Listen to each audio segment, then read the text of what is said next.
ارد گرد ہی ہوا ہوتا ہے. وہ کوئی ناول نہیں ہوتا, کوئی افسانہ نہیں ہوتا, کوئی کہانی نہیں ہوتی, کوئی فلم نہیں ہوتا, کوئی فلم نہیں ہوتی, کوئی ڈرامہ نہیں ہوتا, یا کوئی 7 سمندر پار واقعہ نہیں ہوا ہوتا, یا یا ہمارے اپنے ملک میں کسی اندرون علاقے میں نہیں ہوا ہوتا کہ ہم کہیں پتہ نہیں یار مس رپورٹ پتہ نہیں کیا ہو گیا ہوگا یا کیا, یا ہمارے بالکل ارد گرد ہو رہا ہوتا ہے. اور ایسا ہی واقعہ ہوا اسلام آباد میں, نور مقدم قتل کیس. جب آپ نے دیکھا کہ وہ ظاہر جعفر نامی بظاہر انسان نے, باقی جو اس کو انسان کیسے کہہ سکتا ہے کوئی, جو اصل میں جانور اس سے, یعنی کوئی ڈائلاگ تو نہیں ہے طے, مطلب ظاہر ہے کہ جانور اس سے بہتر ہے, تو اس نے کس طریقے سے جو ہے وہ نور مقدم کو قتل کیا. اسلام آباد سے ایک اور خبر آئی اور اس خبر نے پھر سب کو حیران کر دیا کہ ایک بندے نے اپنی بیوی کو مار دیا ہے. اچھا یہ خبر ظاہر ہے ایک خبر ہے, لیکن مجھے کہہ لینے دیجیے کہ بہرحال اس طرح بندے نے بیوی کو مار دیا, یہ بہرحال کوئی بہت ہلا دینے والی خبر ہمیں لگتی نہیں, ہونی تو چاہیے, لیکن اتنے تواتر سے واقعات ہوتے ہیں کہ اچھا بھائی ہو گیا, نہیں ہونا چاہیے تو ہو گیا. پھر جب طریقہ واردات آیا تو لوگوں کو اور حیرت ہوئی کہ ارے وہ جو اپنا جم وم کرنے کا سامان تھا اس بے دردی سے مار دیا, باتھ ٹب میں پھینک دیا لاش کو. تو کیا اچھا پھر ذرا ہوا کہ یہ کیا ہوا. جب یہ پتہ چلا کہ ان کی تو شادی ابھی ہوئی تھی 2-3 مہینے پہلے, تو اور ہے جھٹکا لگا کہ ارے یہ کیا. جب یہ پتہ چلا کہ وہ ایک معروف شخصیت کا بیٹا ہے, تب کہہ رہے یہ کیا ہو گیا. چونکہ ان صاحب کو تو ہم جانتے ہیں, یہ ان کے گھر میں یہ ہو گیا معاملہ. میں بات کروں ایاز امیر صاحب کی, جو کالمسٹ ہیں, بہت مشہور و معروف کالمسٹ, بڑے سینئر صحافی, بڑے زبردست, اور ان کو اس عمر میں یہ صدمہ ہوا ہے. ابھی آگے سوال جواب آئے گا کہ اس کا کہ نہیں, بلکہ آپ اس اپنی رائے دیجیے گا کہ اس میں کس کا کتنا قصور لگتا ہے. لیکن بہرحال تو اس میں مختلف باتیں سن رہے تھے نا کہ کیا ہوا واقعہ, کس طرح ہوا, ان کا بیٹا کس طرح کا آدمی تھا, کیا وہ نشہ وغیرہ کرتا تھا, اس نے کتنی شادیاں کی ہوئی تھی, کیا اس نے پہلے بھی اس طرح کے اس کی زندگی کے معاملات تھے, اس نے بیگم کو کیوں مار دیا. یہ ساری باتیں ہم سن رہے تھے. لیکن ابھی میں کل پرسوں میں رات میں اخبارات وغیرہ پڑھ رہا تھا تو میری نظر سے یہ کالم گزرا جو خود ایاز امیر صاحب نے لکھا ہے, اسی واقعے پر لکھا ہے. تو یہ تو یعنی ہے نا کہ سب سے زیادہ متعلقہ بندہ خود لکھ رہا ہے, اور جب وہ خود لکھ رہے ہیں بعد وہ کالم میں لکھ رہے ہیں, تو اس کا مطلب ظاہر ہے کہ اس میں کوئی ایسی انفارمیشن نہیں ہے جو وہ نہ چاہتے ہو کہ شیئر نہ کی جائے. تو یہ میں نے سوچا کہ آپ لوگوں کے ساتھ یہ کالم شیئر کروں, تو اس سے بہت ساری باتیں میں ایک تو میں اس واقعے کے بارے میں پتہ لگے گا, پھر یہ بھی کہ کیا کیا حقیقتیں ہمارے ارد گرد جنم لے رہی ہیں اور کیسے کیسے واقعات ہو رہے ہیں, اور اس میں کوئی تفریق نہیں ہے کہ اس بیک گراؤنڈ والے آدمی کے ساتھ واقعہ نہیں ہو سکتا, اس بیک گراؤنڈ والے آدمی کے ساتھ واقعہ نہیں ہو سکتا. آپ سنیے ایاز امیر صاحب نے جو کالم لکھا ہے, 1 اکتوبر کو لکھا ہے, عنوان ہے کہنے کو کیا رہ گیا ہے. روزنامہ دنیا سے وابستہ ہیں ایاز امیر صاحب, سے پروگرام بھی کرتے ہیں اور کالم بھی لکھتے ہیں, پروگرام میں تو تجزیہ کراتے ہیں.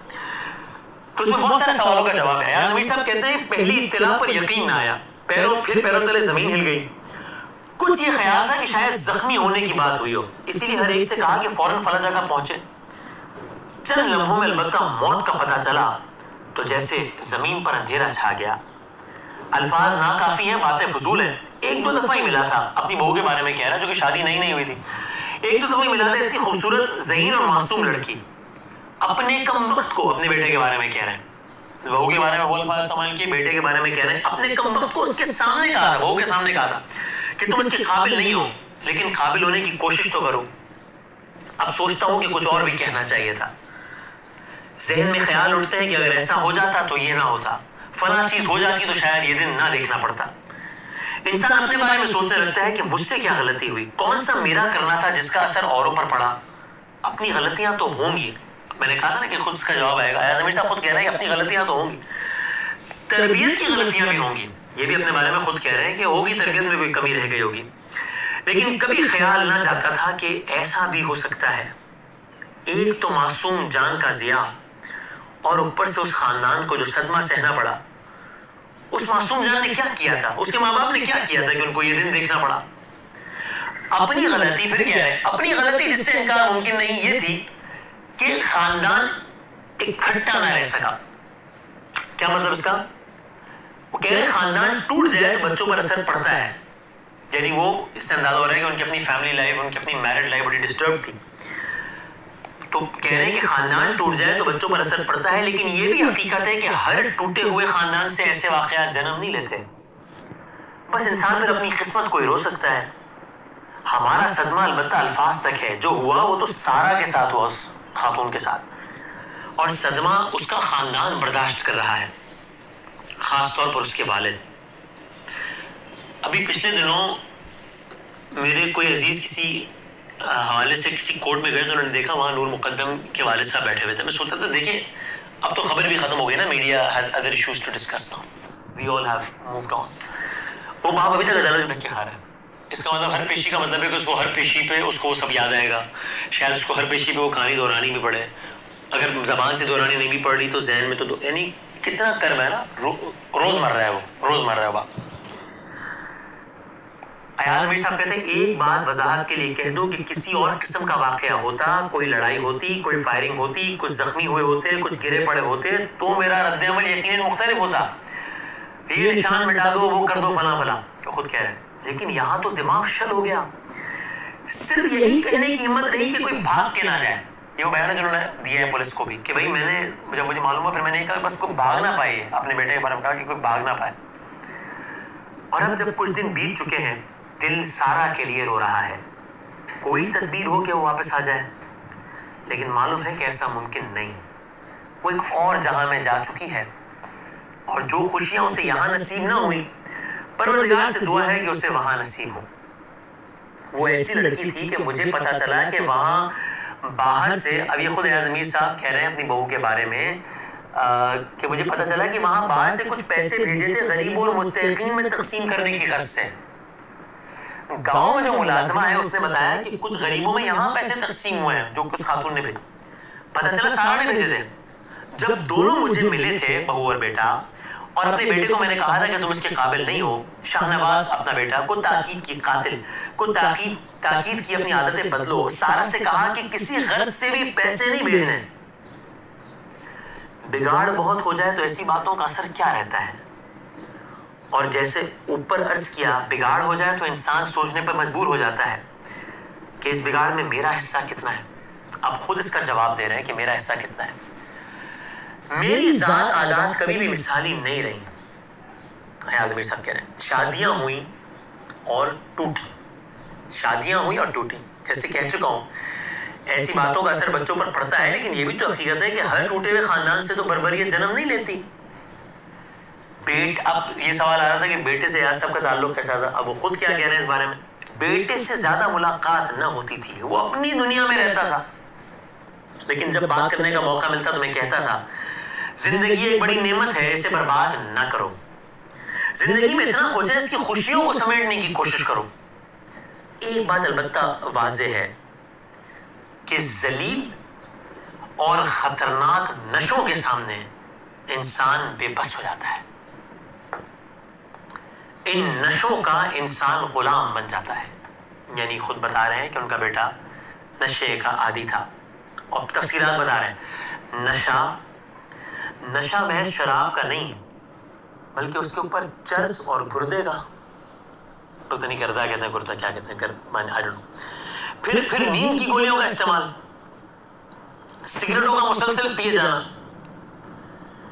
ہاں یہ سوال ضرور اٹھ سکتا ہے کہ نشہ تو بری چیز ہے، لیکن نشے کی نوبت اور حالت تک کوئی پہنچا کیسے، اس میں تمہارا کتنا آتا ہے، یعنی ایاز امیر صاحب کا، اس کا کیا جواب دے سکتا ہوں؟ اولاد غلط راستے پر چل نکلے تو بہت سے محرکات ہوتے ہیں، لیکن محرکات کے ذکر سے صفات کالے کرتا رہوں تو اس سے کیا سارا کے ماں باپ کی تشفی ہو سکے گی؟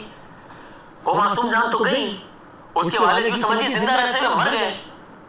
لیکن ایک سوال دل میں اٹھتا ہے، پہلی بار جب میں سارا سے ملا تھا تو میں نے پوچھا، اور شاہ نواز صاحب بیٹھا تھا، کہ تم اس لڑکے کو جانتی نہیں تھی؟ ایاز صاحب کہہ رہے ہیں میں نے بہو سے پوچھا اپنے بیٹے کے بارے میں، تم نہیں جانتی تھی؟ اور سارا نے کہا میں سب کچھ جانتی ہوں، سب کچھ ٹھیک ہو جائے گا۔ اس کو یہ امید تھی بچی کو۔ ایسے جواب کے بعد انسان کیا کہے؟ میں رک کے یہاں ایک بات اور بھی یہ کہوں، کیونکہ میرے سامنے میں ایسے کچھ ذاتی مشاہدے میں ایسے کچھ کیسز ہیں، یہ تو خیر ایک کیس مختلف ہے، لیکن اپنی بچیوں کو تجربے کی بھیٹ نہ چڑھائیں۔ میں یہ نہیں کہہ رہا کہ میں اس بات سے اتنا ہی مطلب لیجیے گا جتنا میں کہہ رہا ہوں، میں اپنے کہے کا ذمہ دار ہوں، کسی کے سمجھے کا ذمہ دار نہیں ہوں، میں کسی اور چیز کو پروموٹ نہیں کر رہا ہوں، لیکن میرے مشاہدے میں ایسے کیسز کہ جہاں پتہ ہے، ایک تو ہوتا ہے نا بھائی پوری انکوائری کے بعد میں لڑکا غلط نکل آیا، ہو گیا یار کیا کریں، جہاں پتہ ہے، جہاں ماں باپ خود کہتے ہیں کہ ہاں یہ نشئی بھی ہے، یہ شرابی بھی ہے، یہ گالیاں بھی دیتا ہے، یہ مارتا بھی ہے، یہ بھی کرتا ہے، شادی کے بعد ٹھیک ہو جائے گا.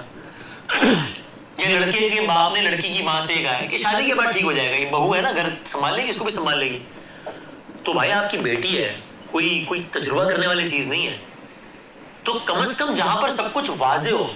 اگر میں پھر کہہ رہا ہوں کہ اس کا کوئی اور مطلب نہ لے کوئی کہ جی میں پروموٹ کر رہا ہوں اس چیز کو کہ نہ کریں شادیاں یا بس چھوڑ دیں، میں یہ نہیں کہہ رہا ہوں. لیکن جہاں سب کچھ واضح ہے، اور چونکہ میں نے خود ایسے کسی دیکھے اس لیے میں کہہ رہا ہوں، تو وہاں صرف اس اندازے اور خواہش کی بنیاد پہ کہ ٹھیک ہو جائے گا، بن جائے گا، انسان بن جائے گا، وہ بہو سنبھال لے گی. یہ کیا بات ہوئی یار اس کی؟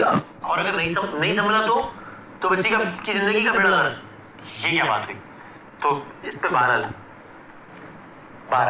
یہاں پہ آتے ہیں دوبارہ کالم کی طرف کہ یار نبی صاحب بتا رہے ہیں کہ میری بہو نے کہا، سارا نے کہا میں سب کچھ جانتی ہوں، سب ٹھیک ہو جائے گا. ایسے جواب کے بعد انسان کیا کہے؟ اور یا تو یہ پہلی بار ہو رہا ہوتا، یہ اپنے بیٹے کے بارے میں بتا رہے ہیں، 2 شادیاں پہلے ہو چکی تھیں، جلد ہی ختم ہو گئی.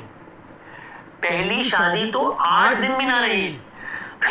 8ویں روز میری پہلی بہو نے مجھے فون کر کے کہا انکل میں اس کے ساتھ ہی رہ سکتی. وہ لڑکی بھی خوبصورت تھی، ذہین تھی، سلجھی ہوئی تھی. دوسری بہو بہت پڑھی لکھی، خوبصورت، سلجھی ہوئی.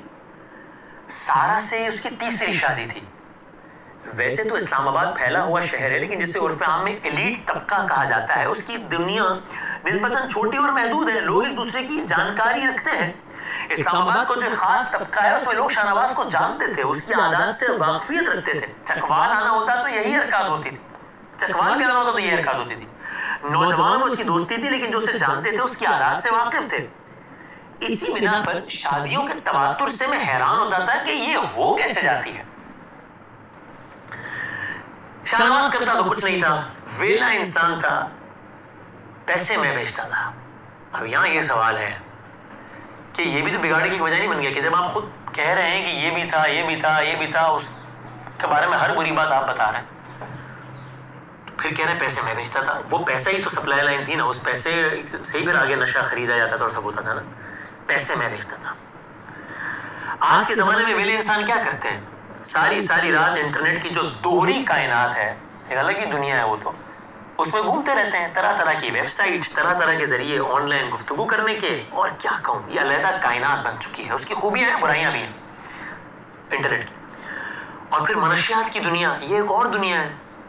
ساری رات آپ نیٹ پر بیٹھے ہوں اور نشہ بھی جاری ہو، اس کے اوپر ٹوٹا ہوا خاندان ہو جس نے یقیناً بچوں کی اچھی تربیت نہ کی ہوگی، تو پھر بے راہ روی کی داستان کس جگہ دم لے. واقعی کی صبح جب شاہ نواز نے مجھے فون کیا، اس نے مجھے کہا ٹرمینیٹر مارنے آئے ہیں. واقعی کے دن یہ ہوا، نشے میں ہوا، فون کر کے کہا مجھے ٹرمینیٹر مارنے آئے ہیں. میں نے کہا کیا بکواس کر رہے ہو؟ اس نے کہا انہوں نے فولادی کپڑے پہنے ہوئے ٹرمینیٹر نے. اس میں نے کہا جاؤ وہاں سے بات کرو. یہ اس کی ذہنی حالت تھی، یہ بھی لکھا ہوا ہے اس کالم میں نہیں کہہ رہا، یہ اس کی ذہنی حالت تھی. بہرحال اللہ ہی رحم کرے. سارا کا سوچتا ہوں تو نیند اڑ جاتی ہے، اس کے والد کا خیال آتا ہے تو دل پکڑ لیتا ہوں. میرا ارادہ تھا کہ شاہ نواز کو نہیں دیکھوں گا، اس کی کوئی امداد نہیں کروں گا، کیونکہ وہ کسی امداد کا مستحق نہیں. سر یہاں میں ایک جملہ ضرور کہوں گا، اب آپ کہہ رہے ہیں کسی امداد کا مستحق نہیں، اور ٹھیک، لیکن وہ شاید پیسے بھیجے جانے کا مستحق بھی نہیں تھا. شاید اگر اس کو اس انداز سے پیسے نہ بھیجے جا رہے ہوتے تو شاید یہ اس نے آسانی سے نشہ نہ کر سکتا. تو کہتے ہیں میرا ارادہ تھا کہ اس کو نہیں دیکھوں گا، اس کی کوئی امداد نہیں کروں گا، کیونکہ وہ کسی امداد کا مستحق نہیں. یہ اسلام آباد پولیس کی مہربانی تھی کہ مجھے بھی اسی تھانے میں بند کر دیا جہاں پر شاہ نواز ریمانڈ کاٹ رہا تھا. ریاض صاحب بھی کچھ عرصے حراست میں رہے نا، تو کہہ رہے اسی تھانے میں تھا جہاں وہ ریمانڈ کاٹا. لامحالہ لوگ مجھے ملنے آتے تو کچھ کھانا وغیرہ اس کی طرف بھی پہنچا دیتے. بہرحال اپنے وقت پر مقدمہ چلے گا، اور میری دعا ہے کہ انصاف کے تقاضے پورے ہوں. یہ ایک باپ کہہ رہا. اب یہ تو آپ بتائیے کہ اپنے کامنٹس میں بھی اس پہ کامنٹ نہیں کرتا کہ آپ کے خیال میں، یعنی آپ کی یہ رائے ہے کہ یو فیل بیڈ فار ریاض صاحب کہ یار کیا ہو گیا، ایک بندے کے بیٹے نے اس کی بہو کو مار دیا اور بیٹا ایسا نکلا اور سارا کچھ، تو ہاؤ سیڈ. یا پھر آپ دوسری رائے رکھتے ہیں کہ نہیں ذمہ دار ہیں، یا یہ تو آپ بتائیے گا. لیکن یہ ضرور ہے، کیونکہ ایک تو مطلب دیکھیں کسی کو پتہ نہیں ہوتا، تو میں آخر میں یہ کہوں گا اللہ تعالیٰ میرے اور آپ کی زندگی پہ کبھی کوئی ایسا اسٹیج نہ لائے، کیونکہ بہت آرام سے دوسروں پہ کامنٹ تو کر دیتے ہیں کہ یار کیا ہے، یہ نہیں پتا ہوتا کہ پتہ نہیں کب لوگ ہمارے بارے میں کامنٹ کر رہے ہو، ہمارے ساتھ کچھ ایسا ہو جائے یا ہم میں سے کوئی ایسا نکلا ہے. تو اللہ سے بڑا ڈرنا چاہیے کہ اللہ تعالیٰ مجھے اور آپ، چونکہ جب بھی یعنی انسان کو یقین ہوتا ہے، جب بھی انسان کی زندگی میں معاملات خراب ہو رہے ہوتے ہیں تو انسان کو یقین ہوتا ہے کہ اس کا نتیجہ بہت برا نہیں نکلے گا. اگر اس کا نتیجہ فوراً سامنے نظر آ جائے ایسے تو وہ کام ہی نہ کرے، لیکن وہ اپنے آپ کو جھوٹی